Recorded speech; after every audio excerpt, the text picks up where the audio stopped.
Good morning students, welcome back to the YouTube channel of CUET Edukrux. और आज की इस क्लास में हम डिस्कस करने वाले हैं मार्च के करंट अफेयर्स। जैसा आप सभी को पता है, जो भी बच्चे जनरल टेस्ट के लिए प्रिपेयर कर रहे हैं, जिनको आगे एंट्रेंस देना है अभी CUET का, उनके लिए करंट अफेयर्स बहुत ज्यादा इंपॉर्टेंट पार्ट है। तो उसी सीरीज को आगे बढ़ाते हुए अब हम MCQ की फॉर्म में अपने सारे क्वेश्चंस डिस्कस करेंगे। तो चलिए आगे बढ़ते हैं। हमारा पहला क्वेश्चन है, according to the National Statistical Office, what is the estimated annual per capita at current price for 2022-23? And the options are rupees 1,72,000, 1,72,000,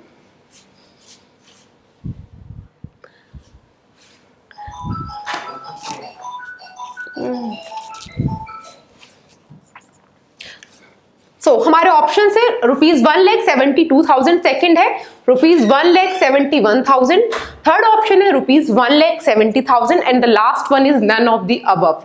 so correct answer will be option number 1, rupees 1,72,000 is the per capita at current price. Important question है, ठीक है, बहुत ज्यादा news में रही थी ये figure, तो बहुत ज्यादा हाई चांसेस है कि आपसे क्वेश्चन डेफिनेटली पूछा जा सकता है। तो चलिए next question, which of the following has become the first metro to accept the central bank digital currency? Basically ये क्या है, ई-रुपी। मैंने पहले भी आपको करंट अफेयर्स में पूरा डिटेल में बताया था कॉन्सेप्ट। अब हम कॉन्सेप्ट डिस्कस नहीं करेंगे, बस क्वेश्चन आगे डिस्कस करेंगे। So options are Delhi metro, Kochi metro, Kolkata metro, last one is Bengaluru metro. So correct answer will be option number 2, Kochi metro ने ये इनिशिएटिव लिया है कि वो इसको एक्सेप्ट करेंगे। आपको बिल्कुल भी घबराना नहीं है बच्चों, ठीक है। सारे क्वेश्चंस यहाँ पर मैं आपके लिए कवर करूंगी ताकि आपकी रिवीजन बहुत ज्यादा फास्ट वे में हो सके, ठीक है। बस आपको क्या करना है, जो मैं आपको पढ़ा रही हूँ उसको एकदम ध्यान से पढ़िए और नोट्स बनाते रहिए ताकि रिवीजन ईजी हो जाए आपके लिए, ठीक है। According to the finance ministry report, the Indian economy is expected to grow at what rate in financial year 2023। देखिए, जब भी नए साल की शुरुआत होती है ना, बेसिकली फाइनेंशियल ईयर की शुरुआत होती है, तो कुछ कुछ रिपोर्ट सामने आती है जिसमें वो बताते हैं कि इस साल इंडिया का ग्रोथ रेट क्या रह सकता है, कि जीडीपी कितने % से ग्रो कर सकती है। तो ऐसे ही एक रिपोर्ट आई थी फाइनेंस मिनिस्ट्री की, ठीक है। तो उन्होंने बताया उसमें कि इंडियन इकोनॉमी किस % से ग्रो कर सकती है। तो ऑप्शंस क्या है, 5%, 6%, 7%, 8%। The correct answer will be option number 3, 7% से हम ग्रो करेंगे, ऐसा उनका मानना है। डिस्पाइट ऑफ दी जो टर्मोइल हो रहा है पूरी वर्ल्ड इकोनॉमी में, जो टर्मोइल है उसके बावजूद हम अच्छा ग्रो करने वाले हैं। So next, which of the following has joined the BRICS New Development Bank as an official member? And the options are UAE, Iran, Saudi Arabia, Egypt. So correct answer will be option number D, Egypt इसका सही जवाब होगा एकदम। मतलब अब क्या है, Egypt इसका ऑफिशियल मेंबर बन गया है। तो ये जो न्यू डेवलपमेंट बैंक है वो किसका इनिशिएटिव है, ब्रिक्स का। और हम ब्रिक्स की फुल फॉर्म की बात करें तो क्या है, ब्राजील, रशिया, आई से होगा हमारा इंडिया, चाइना, और लास्ट है हमारा south Africa. South Africa last country थी जिसने ब्रिक्स को ज्वाइन किया था 2010 में, ठीक है। तो इनका मेन एम क्या है, बेसिकली इस ऑर्गेनाइजेशन का मेन एम है कि अपनी इकोनॉमी, अपना टूरिज्म, इन सब चीजों को प्रमोट कैसे किया जाए। और अब इजिप्ट इसका ऑफिशियल मेंबर बन गया है। Next, recently AM Ahmed passed away at the age of 90 due to brief illness. He was related to which profession? Medical, Chief Justice of India, politician या musician? So correct answer will be option number 2. ये क्या थे, chief justice of India रह चुके हैं, basically legal इनका मतलब profession रहा है। Next, recently Satish Kaushik passed away due to cardiac arrest. He was related to which profession? बहुत ज्यादा फेमस पर्सनैलिटी है, ठीक है। आई होप, मतलब मुझे लगता है ऐसा कि ज्यादातर बच्चे इनके बारे में जरूर जानते होंगे, ठीक है। तो किस प्रोफेशन से थे, एक्टिंग, सिंगिंग, पॉलिटिक्स या social worker? So correct answer will be option number 1, acting. बहुत सारी मूवीज में आपने इनको देखा होगा, तो बहुत ज्यादा इंपॉर्टेंट पर्सनैलिटी है, हाल ही में इनका निधन हुआ है, तो इसलिए थोड़े से जरूरी हो जाते हैं। Next, March 3rd is celebrated as which day every year from 2023। देखिए अब यहां से आपको 2-3 इंफॉर्मेशन मिलने वाली है, ठीक है, कि मार्च 3rd को हम किस डे के रूप में मनाते हैं, शुरुआत कब हुई थी इसकी, 2013 से हम इस डे को हर साल लगातार मना रहे हैं, ठीक है। और तीसरा थीम, ठीक है, तो एक बार ऑप्शंस देख लेते हैं, उसके बाद हम थीम पर आएंगे। Option number 1 world mangrove day, world health day, world wild life day, world peace day. So correct answer will be option number 3 world wild life day. हम मार्च 3rd को हर साल सेलिब्रेट करते हैं और थीम क्या है इसका, partnerships for wild life conservation, ठीक है। वर्ल्ड हेल्थ डे हम कब मनाते हैं, 7 अप्रैल, ठीक है।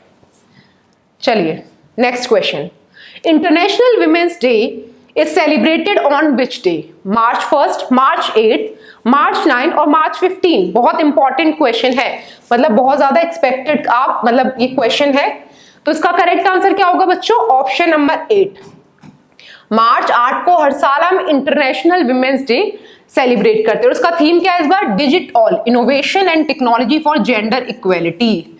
आप सभी को पता है महिलाओं की परिस्थितियां कितनी हार्ड होती हैं, तो ऐसे में वो इस इंटरनेशनल विमेन्स डे का इनिशिएटिव मतलब एम क्या है कि जेंडर इक्वेलिटी लाई जा सके, ठीक है। चलिए अगला सवाल। सो बच्चों हमारा अगला क्वेश्चन है question number 9, March 20 is celebrated as which international day every year since 2012। Again यानी जो भी ये डे है उसका फर्स्ट एडिशन कब हुआ था, 2012 में पहली बार, ठीक है। तो ऑप्शंस क्या है, इंटरनेशनल डे ऑफ हैप्पीनेस जो आजकल किसी के पास मिलती नहीं है, international pulses day, international health day, none of the above. So correct answer will be option number 1। या इसी चीज की सबसे ज्यादा कमी है, दुनिया भर की सक्सेस आप देख लीजिए लेकिन खुशी मिलना बहुत ज्यादा जरूरी है, ठीक है। तो हम मार्च 20 को इंटरनेशनल डे ऑफ हैप्पीनेस बनाते हैं और इसका थीम क्या है इस साल, be mindful, be careful, be polite. Done. चलिए अगले सवाल पर, question number 10, international day of forest is celebrated on 20 मार्च, 21 मार्च, 22 मार्च या 23 मार्च। तो इसका करेक्ट आंसर होगा ऑप्शन नंबर 1 21 मार्च को हम क्या सेलिब्रेट करते हैं, इंटरनेशनल डे ऑफ फॉरेस्ट। और आप सभी को पता है कि हमारे फॉरेस्ट कितनी तेजी से डिप्लीट हो रहे हैं, तो ऐसे में इस डे का क्या एम है, क्या पर्पस है कि जो फॉरेस्ट है उनको कंजर्व किया जा सके, और इसका थीम क्या था, forest and health. Next question, March 22 is celebrated as which day since 1992। Again जो भी डे होगा उसका फर्स्ट एडिशन कब हुआ था, 1992 में। तो इस दिन कौन सा डे सेलिब्रेट करते हैं हम, world oral health day, international day of women जजेस, world meteorological day, world water day. So correct answer will be option number D, world water day.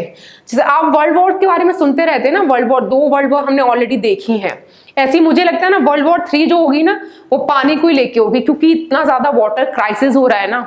और एक रिपोर्ट आई थी composite water index report NITI Aayog की, जिसमें बहुत सारे शहर भारत के ऐसे हैं जहां पे वाटर क्राइसिस एक्सट्रीम पर है, ठीक है। तो थीम क्या है इसका इस साल, accelerating the change to solve water and sanitation crisis, ठीक है। इंपॉर्टेंट डे है, आप एक्सपेक्ट कर सकते हैं यहां से क्वेश्चन।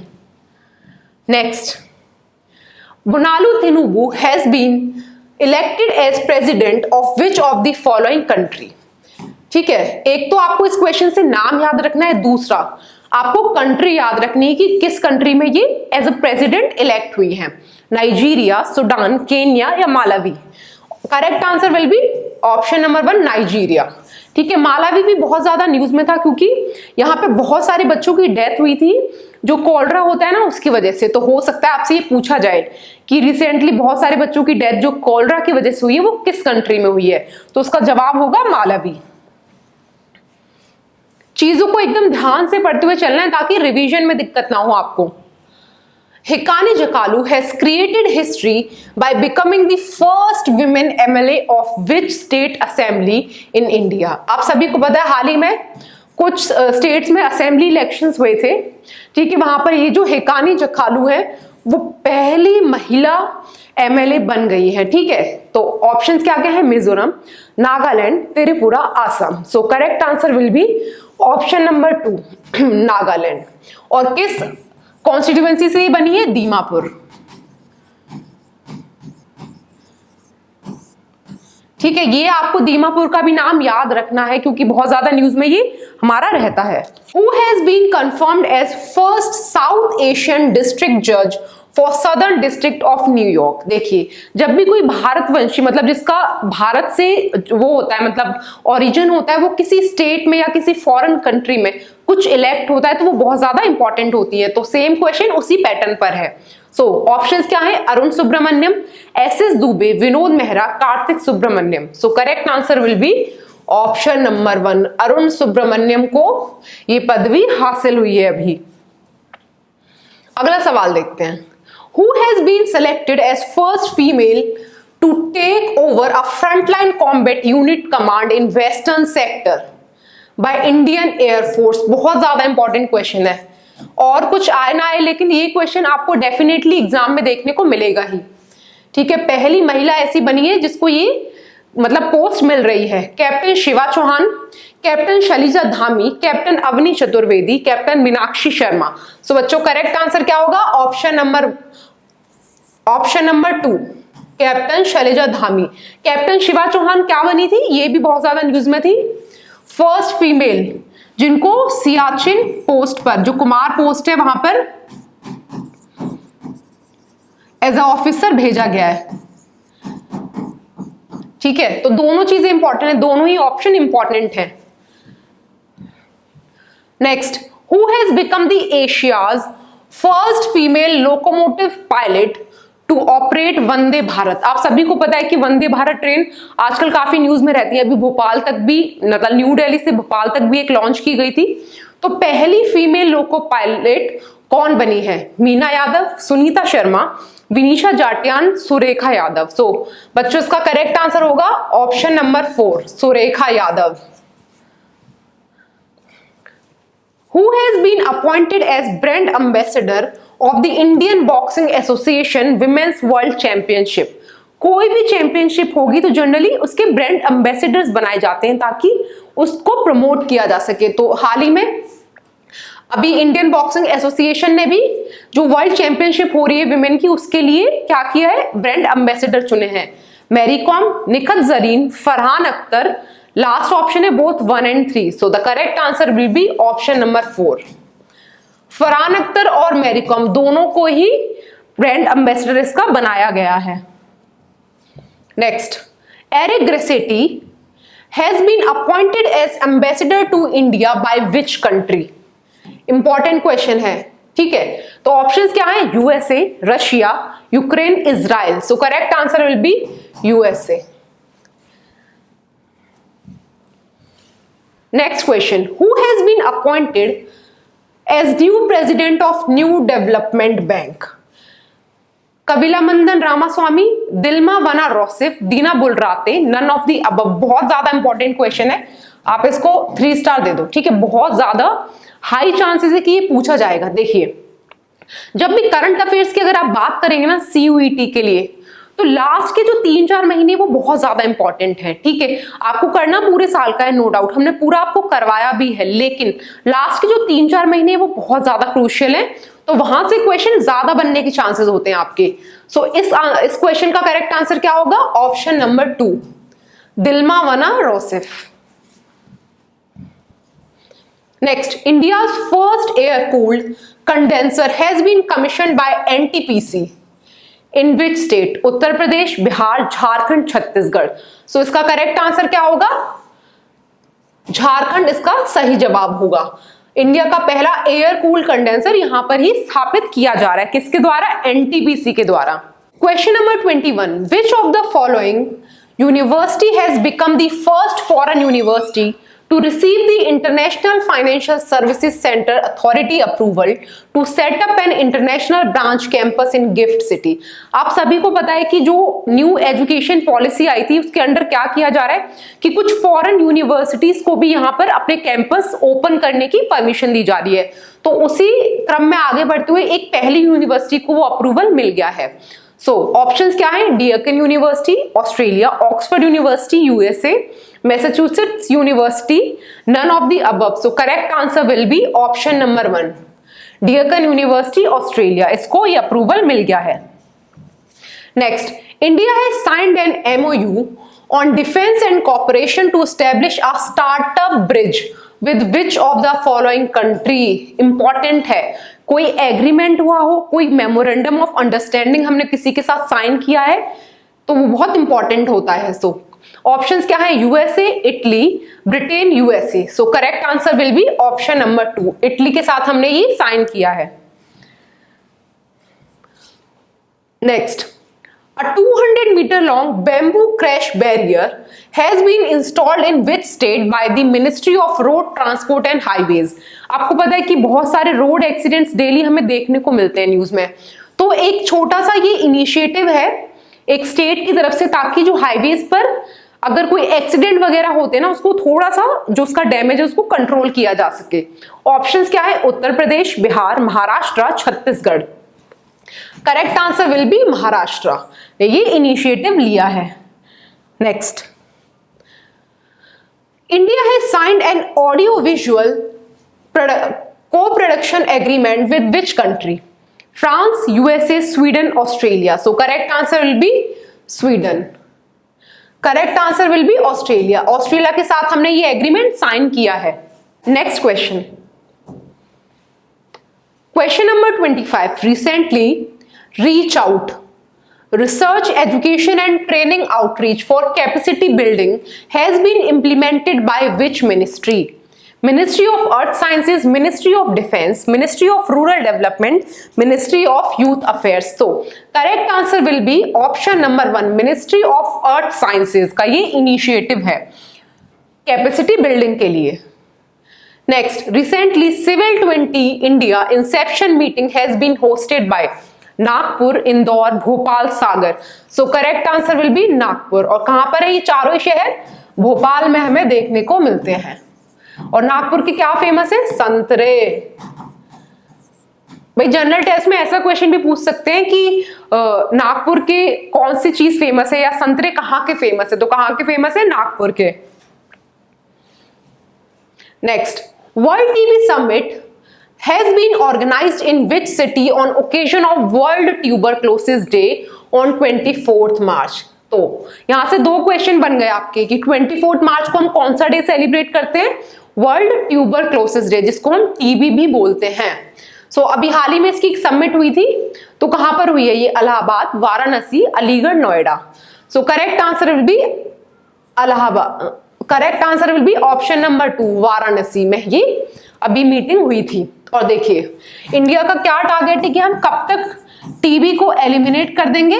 बाय द ईयर 2025 हम इसको एलिमिनेट करना चाहते हैं। और जो वर्ल्ड हेल्थ ऑर्गेनाइजेशन है उसका क्या टारगेट ईयर है? 2030। मतलब हमारा टारगेट है कि उससे भी 5 साल पहले हम इस टारगेट को अचीव कर लें। अगला question, First G20 disaster risk reduction meeting under G20 presidency of India is being held in which state? Mumbai, Vadodara, Gandhinagar, Bhopal। So correct answer will be Gandhinagar, Gujarat. और आप सभी को पता है एक डिजास्टर रिस्क मेमोरियल भी यहाँ पर कहाँ पे बनाया जा रहा है गुजरात में? वो है हमारा भुज में। ठीक है, भुज गुजरात में वो बन रहा है स्थल। Next, recently Yaoshang festival has been celebrated by Meitei tribe in which of the following state? Meghalaya, Assam, Mizoram, Manipur। So correct answer will be Mizoram। Mizoram में ये फेस्टिवल सेलिब्रेट किया जाता है। Which of the following has become the first state to launch रेशम कीट बीमा scheme for सेरिकल्चरलिस्ट? मतलब जो भी रेशम की उससे डील करते हैं उनको हम सेरिकल्चर की कैटेगरी में डालते हैं। ठीक है, Uttarakhand, Uttar Pradesh, Haryana, Punjab. So correct answer will be Uttarakhand.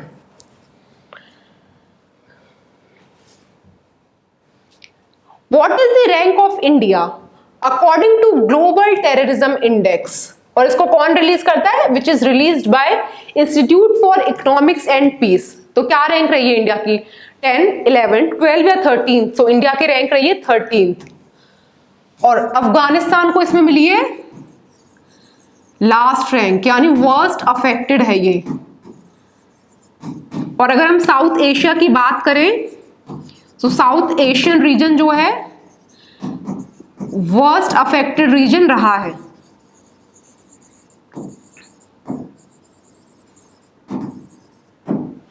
Done. Next question. So हमारा नेक्स्ट क्वेश्चन है, what is the rank of India in world happiness index 2023। अभी मैंने बताया कि हालांकि खुशी किसी के पास है नहीं, आज के टाइम में इतना स्ट्रेस है, इतना कंपटीशन है, लेकिन एक इंडेक्स अभी रिलीज हुआ है वर्ल्ड हैप्पीनेस इंडेक्स, तो उसमें इंडिया की क्या रैंक है? 126, 127, 128 या 129? सो करेक्ट आंसर विल बी 126। और लास्ट ईयर इसकी क्या रैंक थी? लास्ट ईयर इसकी रैंक थी 136, यानी 10 पॉइंट्स की इंप्रूवमेंट हुई है। और फिनलैंड ने लगातार छठी बार पहला स्थान इसमें प्राप्त किया है। सबसे ज्यादा खुशहाल लोग हमें कहां देखने को मिलते हैं? फिनलैंड में। Next, who has won the BBC Indian sports women of the year award for 2022? Nikhat Zareen, Sakshi Malik, Mirabai Chanu, Vinesh Phogat. So correct answer will be option C. और ये किस स्पोर्ट से रिलेटेड है? Weight lifting. और कॉमनवेल्थ गेम्स में इनको गोल्ड भी मिला था वेट लिफ्टिंग में, ये भी याद रखना। साक्षी, निखत जरीन कौन से स्पोर्ट्स हैं? बॉक्सिंग। ठीक है, साक्षी मलिक की बात करें तो ये कौन से स्पोर्ट्स हैं? रेसलिंग। विनेश फोगाट भी रेसलिंग से बिलोंग करती हैं। जो भी प्लेयर्स हैं उनकी थोड़ी आपको स्पोर्ट्स की भी थोड़ी सी नॉलेज होनी चाहिए कि किससे जुड़े हैं, क्योंकि डायरेक्ट क्वेश्चन बनेगा आपका। अगर आपने प्रीवियस ईयर देखा है तो आपको थोड़ा सा आइडिया जरूर होगा कि जो भी क्वेश्चन मैं आपको करा रही हूँ एग्जैक्टली उसी पैटर्न पे करा रही हूँ, तो कोई भी क्वेश्चन ऐसा नहीं जो आपके लिए यूजफुल ना हो। Next, who has won the prestigious academy award 2023 in best original song category?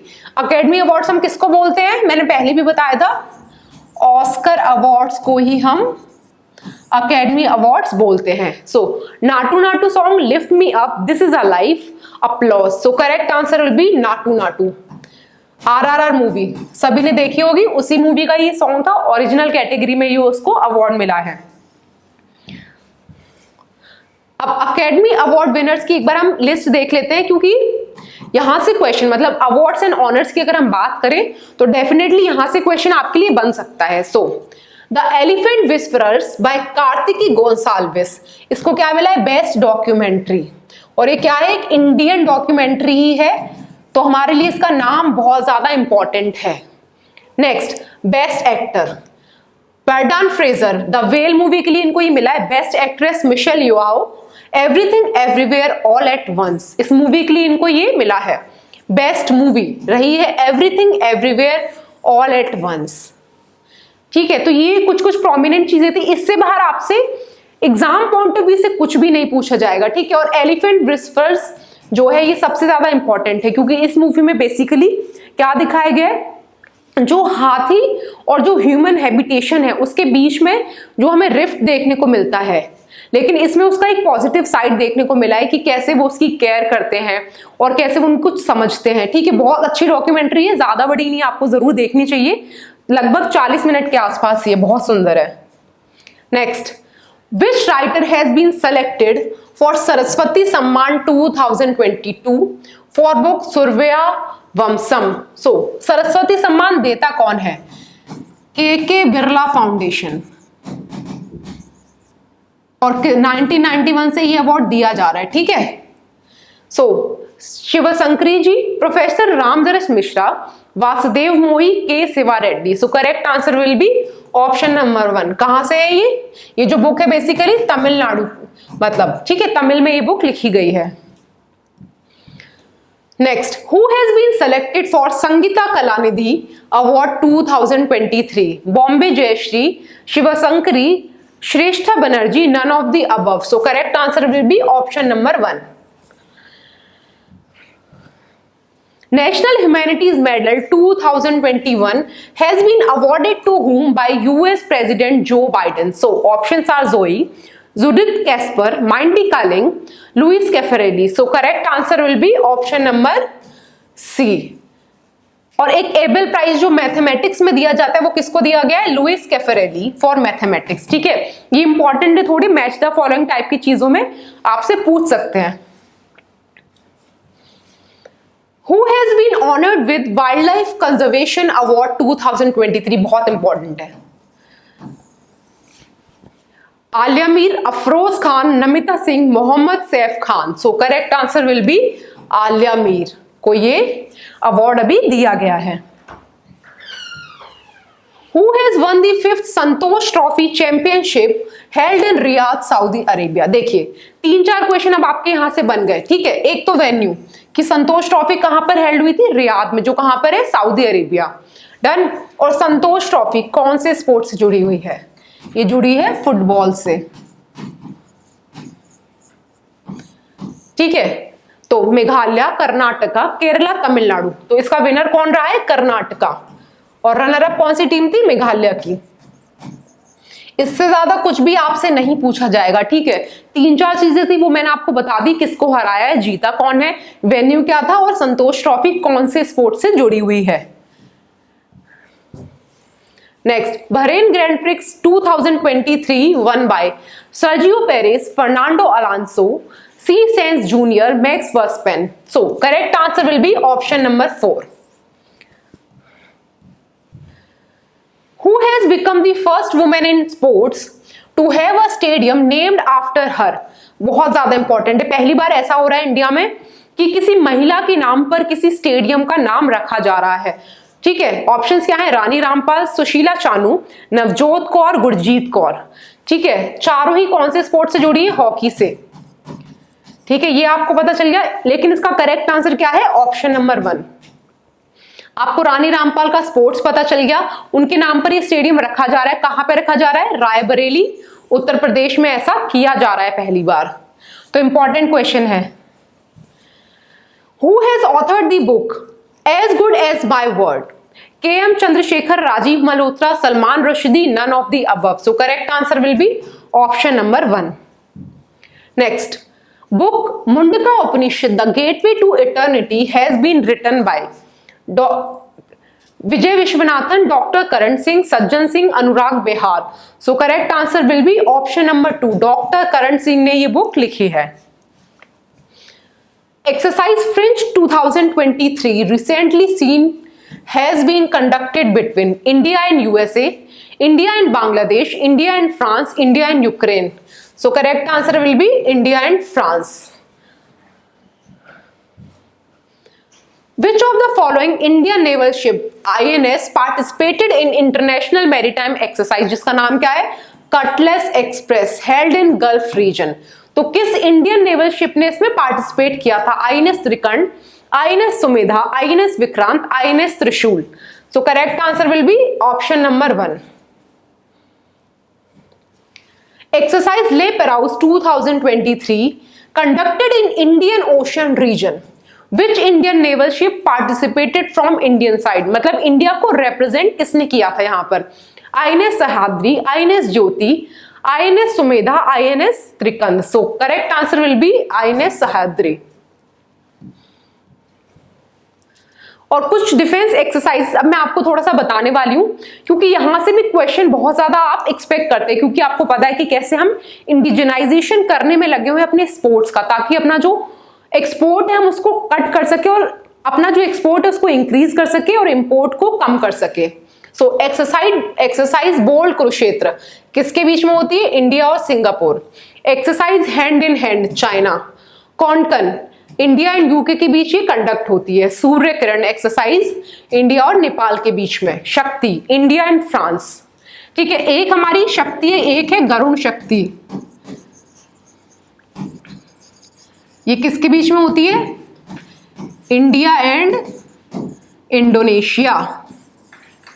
ठीक है, आप सभी को पता है कि इंडोनेशिया में मतलब जो रामायण का क्रेज है वो बहुत ज्यादा है, तो थोड़ा सा वैसा ही आप ट्रिक बनाकर ये क्वेश्चन कर सकते हैं। सो बच्चों, आज की क्लास में इतना ही था। अब हम मिलेंगे अपने अगले लेक्चर में, जिसमें हम बहुत सारे इंपॉर्टेंट टॉपिक्स आपके साथ और डिस्कस करेंगे। Thank you so much.